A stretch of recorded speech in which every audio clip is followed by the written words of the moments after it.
Mize here, and in today's video, I'm going to teach you how to choose the theme for your story. Choosing your theme. This theme will be unique to you, so this instruction will be hopefully more about putting you on a path to become creative and come up with a theme than giving you exact themes to choose from. Because if I give you exact themes, then many of you will have the same theme as each other. We don't want that. I'm going to really push you here, folks, to come up with your own theme that works for you, not to copy mine or copy your competitors. And it may take you a few days to be truly original, but I believe in the long run, it's going to benefit you the most. Note, you don't need a theme. Your theme can just be the story. So if you don't want an additional layered theme or you can't think of one you like, no worries. Many of my stories don't have themes, at least not creative layered themes. Think about my own Genesis story about getting started with article marketing. The story itself sets the theme. I didn't need an additional one. So if you haven't heard the story, I'm not going to tell the whole story. You've likely heard it if you've purchased this training. Surely you've heard it. Okay, but I got started back in August of 2006. Started writing articles. People started becoming subscribers. I started writing books. People bought them. And on and on. And after a while, I was making a full-time income. Over time, I went, I was writing 150 articles a month. After 6, 7, 8 months, I started paying other people to write articles. 5 years later, I had 25,000 articles. That's kind of my story, and I usually tell it over like 10 minutes. That's what we call a Genesis story, how you got started story, okay? And so I don't even really need another theme on top of that. Now, sometimes I'll layer one on, but I don't really need an additional layer, okay? And you don't always need one either. But a theme can be cool. Think of marketers who've used the announcement theme. Okay, I've used that before.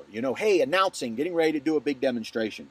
Or they use an animal as part of their theme. Think Coca-Cola, with the polar bear. Or Coors Light with the bullet train. Or Geico with that. I wrote lizard here, but I guess gecko was escaping my mind. Okay, a lot of marketers have used animals as part of their theme.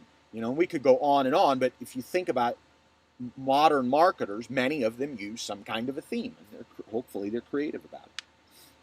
You've got to be careful with themes. If you choose a cute theme like a baby lion, but your niche is serious like selling, your theme might make you look weak.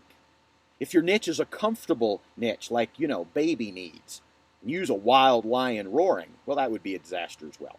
So all of that to say this, don't force a theme. You don't need one. They are cool if you can layer it in well and it feels good and supports you. So how do you choose a theme? Start with your story. Ask yourself what matches, what could feel good together. Look outside for ideas. Go to the mall and watch people. Seriously, go to the mall for like 2 hours, not to shop, just walk around the mall. Sit down in chairs, watch people do silly things, watch people do stupid things, watch people do creative things, watch people treat each other really bad, watch, an old couple treat each other really well. Just watch people. Watch the commercials on television for a few hours. Seriously, really watch them. I know commercials are when we get up and we walk away, right in the middle of our football game, okay? But commercials can be cool. If you watch commercials, you can get all kinds of ideas for what you can do in your internet marketing campaign. Get ideas. Take a long walk. Let the ideas germinate.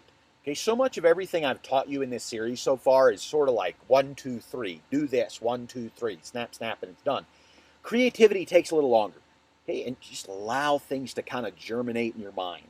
Don't think about your problems while you're working on being creative, because stress kills creativity. Again, you don't need a theme. You don't need one today. Let it grow. Let it germinate. You can always layer it in. Okay, so that's it, folks. And I'm going to leave you on this note.